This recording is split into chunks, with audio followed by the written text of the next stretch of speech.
శ్రీకాకుళం జిల్లా పలాసలో railway running room వద్ద కార్మికులు ఆందోళన చేపట్టారు.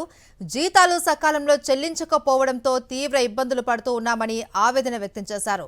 ప్రశ్నించిన వారిని వేధింపులకు గురి చేస్తూ ఉన్నారని, ఉద్యోగం నుండి తొలగిస్తున్నారని వాపోయారు. వారు తమను వేధిస్తున్న కాంట్రాక్టర్పై చర్యలు తీసుకోవాలి అని కోరారు. అలాగే పనికి తగిన వేతనం చెల్లించాలి అని డిమాండ్ చేశారు కార్మికులు.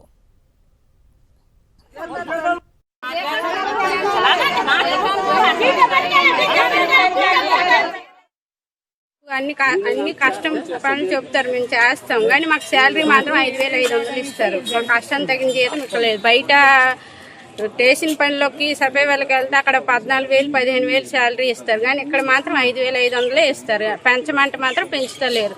ఈ రోజు రేపు ఇలాగే నెల కొద్ది అవుతుంది కానీ మాత్రం ఇక్కడ శాలరీ మాత్రం పెరుగుతలేదు సార్. ఇదే జీతంకి చేయమంటున్నారు. ఇష్టం ఉంటే చెయ్యండి, లేకపోతే మానేయండి అనేసి అంటున్నారు.